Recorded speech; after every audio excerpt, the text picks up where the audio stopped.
You are listening to Sustainable from Agribusiness Global, covering the crop protection, biologicals, and plant health markets advancements towards creating a healthier planet. Hi, my name is Renee Targus. I'm the editor for Agribusiness Global. Today I'm speaking with Kristen Sukalac. She's a consulting partner at Prospero Partners and a permanent representative of the European Biostimulants Industry Council. Welcome, Kristen. Thank you, Renee.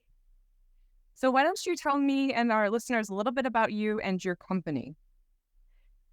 Okay, thanks. So Prospero Partners has been around for almost 25 years. We were founded in 1999 by my partner, Sarah Verplanken. And the company started as a strategic communications company and over time has evolved into much more of what would probably be classified as a strategy and management consultancy. But what we have developed that's really unique is a specialization on agribusiness and bio-based industries that are often somehow related to agriculture. And this is kind of come about naturally over time. And what it means is that we have a really unique perspective because we understand the technologies of our clients and their markets and how those products are used in agriculture and all of the consumer concerns about agriculture and everything. But we provide complementary skill sets where our clients tend to have a lot of technical expertise. We bring expertise that's really focused more in the social sciences and the human systems. So it's things around, how do you get innovation out there? How do you get it taken up? How do you make room for it in the wider world, taking into account political science and psychology and sociology and economics and a lot of these human factors that people, especially if they're founders who are coming with a technical breakthrough, but don't necessarily have business experience and certainly don't necessarily have stakeholder relations experience. And so we provide expertise that a lot of small companies simply can't have internally. And even a lot of larger companies don't necessarily have the emphasis that we do on understanding that just because you have a great technology, it doesn't mean that it's going to be adopted by end users if they're farmers, but also, by consumers and policymakers who need to understand the technologies and how to get it to fit into the existing institutional framework. Going along those lines, what are the two mistakes that you're seeing that many of the small to mid-sized companies are doing before launching a new crop protection product, specifically within biostimulants or the biological area? Yeah, I think in agriculture in general, for a long time through the whole Green Revolution period, that corresponded to a historical period when there was this absolute love affair with technology and a belief that technology could solve everything. And I don't want to in any way say that technology is a bad thing. Technology and innovation are absolutely great things, but having a purely technocratic approach to problem solving tends to fail quite often. And this is especially true in a field like agriculture and food production, where food in particular is a very unique product compared to anything else because we literally are what we eat. We ingest food, we take it into our bodies. If we have a healthy diet, then we're going to be healthier. If, we're ingesting things that are bad for us, even if it's just the quality of the food that's bad for us. But then, of course, if we ingest toxic things, etc. And I think what many companies, especially I think small startups that often there's a founder who will have made a breakthrough in a lab or something like that, and who just, thinks that their technology and their innovation is going to change the world and the world is just going to, open up before them and do everything to adopt their technology. I think the biggest mistake is not understanding that technology alone is not enough, in that throughout history, there have been many great technological innovations or inventions, I'd say, because you have to be adopted in order to become an innovation. And, that bridge from invention to innovation and getting people to understand your technology, to take it up, that's actually all about human beings and about the quirks of human beings. And coming at it with a purely technical, rational mindset, you're almost guaranteed to fail and certainly to underperform what your potential could be. So I think the number one mistake that we see is companies not understanding that they need a balance, and they need people like ourselves who understand the human dynamics of innovation and adoption of innovation, and wider societal acceptance of innovation, in order to make sure that their technology is going to have all of the chances it deserves. Is there another mistake that you see these companies doing as far as like not preparing for the financial challenges that are going to happen if they're trying to register a new product? Or do you see any sort of strategy issues going on? Yeah, I think some of the strategy issues, I mean, certainly understanding how much money it takes to get products to market. And again, it depends on which products you're talking about, because anything that falls under the crop protection framework, we have a framework that was developed for synthetic chemical pesticides. And the thing about that I think a lot of people don't think about is the synthetic chemical pesticides, when they were invented, these were novel molecules. We literally knew nothing about them when they were invented, so it was completely understandable that there was this really rigorous testing and examination process in order to try to have reassurances of, acceptable levels of risk and things like that. When we're looking at biocontrol or biostimulants or other bio-based products, it's actually very different, because there's a lot of empirical knowledge that's available based on the fact that the biochemicals and the microorganisms that we're working with are being sourced from nature and are actually being employed by nature in the systems that are functioning. So we have regulatory frameworks at the moment that were built for a specific purpose and are now being used for a different purpose. And I think that there's an assumption that, well, because I have a natural substance, people are just going to accept it and it's going to be fine. And there is a lack of realization of how heavy the process is, how long the process is, the investment that needs to be made in the testing and the evaluation and things like that. I think also from a strategy perspective, another mistake that we're seeing made a lot in the biological space is not understanding the long road between an observation in an experimental or laboratory context and translating that into a stable, reliable product that produces predictable results once deployed in an extremely volatile world. Because the agriculture, compared to many, many other products that we use, you put the products out there in the field, you can't predict what's going to happen as far as the weather. You can't predict what's going to happen as far as animals coming into the field. There's just so many things that can influence what happens in the field. And people who try to take a shortcut from, I've observed something under, controlled conditions where I could isolate variables, and they just jump to selling that and making, let's call them very optimistic promises about what the product can provide, without going through an iterative process of actually putting the product into real world conditions, thinking about elaborating formulations that are going to ensure stability, that are going to assure the best conditions for application. And there's just such a long, sophisticated journey between observation under controlled conditions and actually having a really great product out in the field. And just one example I saw of that recently, which, I've been working in this field now for over 20 years, and this one had never occurred to me, but I was visiting an R&D center for a big company. And the one stop on this that really struck me was the one where they were talking about the different technical additives that can be used in products and how they can change the quality of the product. And the example they showed us was an additive that they had put into a product that is delivered in a powdered form, and the farmer puts it into solution and then applies it. And they showed their product, which had this one technical additive, and then a competing product that didn't have the technical additive.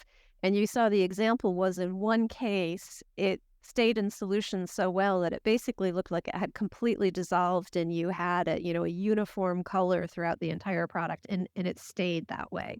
And the other product that didn't have this additive, and you saw that most of the powder was in the bottom half of the beaker, and it was a much lighter color at the top. And that's the kind of thing, if you just start from an observation under controlled conditions and you haven't gone through these sorts of processes in order to improve the technical quality of the product, you're not at the end of the day going to get the same performance, even if you've got the exact same, active ingredient. So for me, that was just a reminder of how important that it's not just about research, it's research and development. And companies need to spend a lot more time on development, especially the smaller companies that jump from research to the field. Speaking along those lines, are there any companies that you see are doing really well with research and development and strategy and marketing? Do you see any examples of somebody sort of standing out in the biological space that you could recommend, like, this is how you should be doing it? Well, I don't want to make enemies or friends, but I think there are some companies that have, I think any of the companies that you see that have committed to really having a sort of gold standard for their R&D, where they really provide extensive information to farmers about all of the different trials that they have done under different conditions, where they show the work that they have done in iterative processes in order to do product improvement. And what I've seen in recent years, which has really struck me, is more and more biostimulant companies, which tend to be quite small, are building their own in-house labs if they didn't already have them. Many of them started off completely doing all of their research in cooperation with universities. And I think the fact that more of them are putting in place in-house labs shows a growing sophistication and is showing a growing understanding of that need to do that development process. And whereas you can do the research in cooperation with the universities, the product development process is really more of an internal process that needs to be done by the company, because they need to look at what they can tweak in the process, what they can tweak as far as additives and things like that. And that's something where, the agronomic researchers, that's not their strong point. So I think what's a really positive sign is seeing the number of companies that their labs have expanded from just quality control to really these innovation and development labs, still working a lot of times in cooperation with universities to get that sort of upstream research done. And then the companies that are really going out and testing things in the field with farmers in an iterative fashion. The basic thing that I would say is the more data that a company can show about all of the research they've done in order to try and get more reliable results, but also to, quite often, I think the more sophisticated companies narrow the claims that they make for their products rather than broadening them, because they get a better understanding of what are the factors that allow this product to perform best for farmers and what are the factors that are going to prevent it from performing to the farmers. And they're honest about what are the realistic conditions for the use of the product. And I think that's where you'll really see the companies that stand out, is the ones that are not promising the sun and the moon and the stars, but the ones that are actually saying, you know what, we want to stand by what we know we can deliver, and we're not going to promise more than what we're really confident of, and we have the data to show. And with the biostimulant market really booming in Brazil, the United States, Europe, with these companies, there's a lot of companies starting to create these products. I know a lot of Indian companies are starting to diversify their portfolio, and they're starting to add biostimulants. What can these companies do to get a place in these growing markets? My experience is primarily working in the European context, although working with companies quite often that are multinational. And I think what's really important, especially for bio-based products like biostimulants and biocontrol, is you need a real dialogue with the farmers in order to educate them. The difference between the bio-based products from the previous generations of agricultural inputs like fertilizers and traditional crop protection products is that before, the knowledge was basically all in the product, and with very simple instructions, you could say to a farmer, okay, if you've got a nitrogen deficiency, you apply this product in this way at this rate, and that's going to fill the deficiency so that the plant will fix it. And it was also very similar with pesticides in that, okay, you've got an infestation, you spray this according to these directions, and that's going to fix it. With the bio-based products, instead of that kind of binary process, what it really is the farmers need to have a much more holistic mindset about what is the effect that these products are going to have on very complex systems where there are other factors adding in as well. So helping them understand how to integrate bio-based products into their growing regimes isn't just that easily summarized on label instructions. It's really helping them understand, okay, if you have a biostimulant that helps with nutrient use efficiency, maybe that means you need to reduce how much fertilizer you're applying in order to get the best results, because the biostimulant isn't necessarily going to increase yields to a huge extent. But what they could potentially do is allow you to get the same or slightly better yields, but with a bit less fertilizer. So you're using your fertilizer more efficiently. And that's something that it's hard to, I think, communicate just on label instructions. And I think if you look at biocontrol, it's a similar sort of, I don't want to say knowledge transfer, because I think that underrates the intelligence and the innovative of farmers themselves, but I think it's really co-creation of knowledge, especially because I think every farmer's growing conditions are slightly different. And so it's bringing to the farmer what you can tell them about the product and the factors that will help it be most effective for the farmer, but then helping the farmer to figure out in their unique circumstances what are the changes that they need to make. And of course, advisors are very important in that, where there are good advisor systems. So I think getting into new markets for any company really requires not just having good relationships with distributors, but also building relationships with advisors or farmer cooperatives or whatever the organizations are that really allow for that dialogue about how to tweak growing systems in order to incorporate these products, which require a more holistic approach than previous generations of agri inputs. Right. Another area I'm seeing too, these growing markets, is a lot of like Syngenta acquiring Milagro, and then you've got Corteva with Stoller, and you've got all these large multinationals acquiring these other companies, these like mid-sized companies. Do you see a trend in how these companies are making themselves more attractive to these larger companies to be acquired, or what that sort of relationship is, how they're being selected? I don't know if that's kind of going beyond your scope, but from what you're seeing in the European market, are you seeing there's a sort of trend as far as who's getting acquired and who's not? I think it depends on the exact situation, because I don't think it's just about a company that's being acquired, but I also think it's about the mindset of the company that's doing the acquiring. I think in the early days, if we kind of look over the past decade at some of the early acquisitions, I think there was this mistaken belief by some of these bigger companies that they could just acquire a bio-based technology and kind of plug it into the system in a plug and play way, and it was gonna go. The problem is all of those companies were built for more traditional crop protection products, where you basically could just put relatively simplistic instructions on the label and off it went. And so there's been this internal culture gap between the way that you use bio-based products, the types of results you're going to see from bio-based products, and therefore how you market them, because you can't just market on the basis of you're going to get a 15% increase in yield, you're going to protect 85% of your crop from pests or whatever. It's really a much more sophisticated marketing that's reliant very much on building these relationships of trust with advisors and with farmers themselves.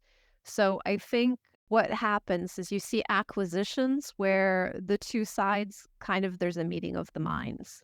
So on the one side, you'll either have a company that still is thinking they can just plug and play and buy individual technologies. Usually my experiences from seeing those is there tends to be kind of a fizzle where you don't hear much about the acquired technology after that because it doesn't sort of take in the way that the acquirer had hoped.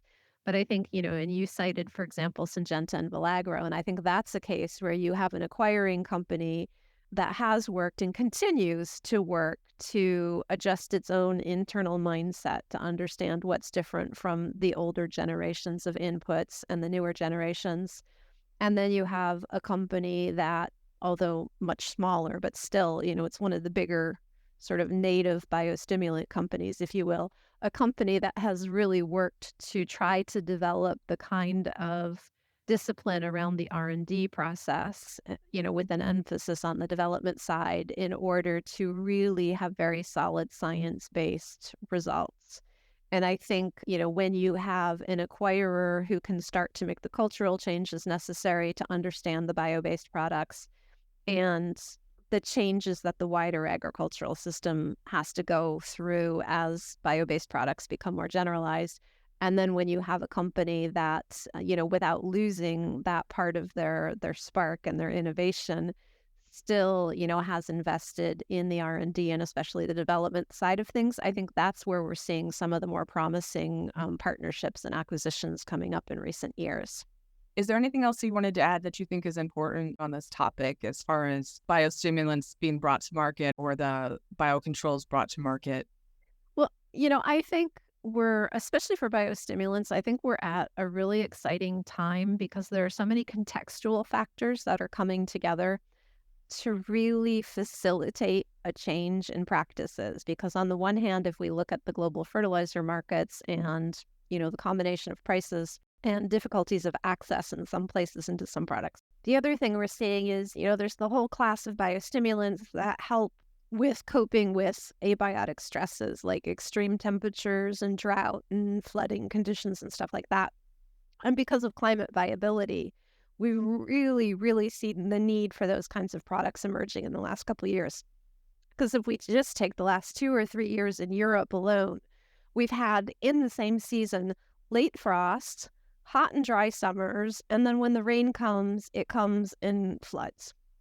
So farmers are really suddenly experiencing the results of climate change and having to cope with them and try to save some of their crop under these really difficult conditions. So I think there's, 2 major drivers of the uptake of biostimulants in coming years. I think the dynamic for biocontrol is not completely divorced from that, but it's slightly different because there is going to be a need for different approaches to pests and things with climate change bringing new pests in and all of that. But from what I see, the major drivers for biocontrol seem to be more pushed from the regulatory side, with the fact that traditional chemical pesticides are under more and more pressure, and therefore there is this growing demand from consumers and municipalities who have parks and things and all of that to want to have a softer approach to biocontrol. What will be interesting to see with regard to, the whole biocontrol thing is as the climate variability combined with factors like the fertilizer supply because of the war in Ukraine and everything, as those are suddenly reawakening concerns about global food security and having crises in the supply of agricultural products, it will be interesting to see if that slows down the transition on biocontrol at all, because people are so risk averse with regard to the possibility of losing an additional percentage of crops when we're already in very tight markets and very stressed conditions for the supply of certain products. I think from a geopolitical perspective, though, what we could potentially see happening is a little bit of a reorganization of where different crops are sourced. So I think they'll probably continue to be grown and sourced from the places that they have been in the past, but we might see more of a diversification where you've got, major food companies around the world that instead of buying all of their vegetable oils from Ukraine and Russia might start investing in farmers in South America and Africa. And, it potentially could be a positive influence for development in Africa, the turbulence we've been seeing in the agriculture and food over the past couple of years, because there is this need not to turn away from these suppliers we've had in the past, but simply just like after COVID, with medical supplies, there was this realization we need to diversify suppliers, even if that means that, our total costs are a little bit higher, but we've gained resilience as a result of that. I think we're seeing something similar starting, I think, in agriculture. It's just that it's a slower process because getting agricultural value chains and trade corridors and everything set up doesn't happen overnight. That's really good insight. Well, thank you, Kristen. Again, just to remind our listeners, I'm speaking with Kristen Sukalac. She's a consulting partner at Prospero Partners. You can learn more about her company at prospero.ag. She's also a permanent representative of the European Biostimulants Industry Council. And again, they can look you up online as far as what that organization is doing, because there's a lot of really interesting work going on. Thank you again, Kristen.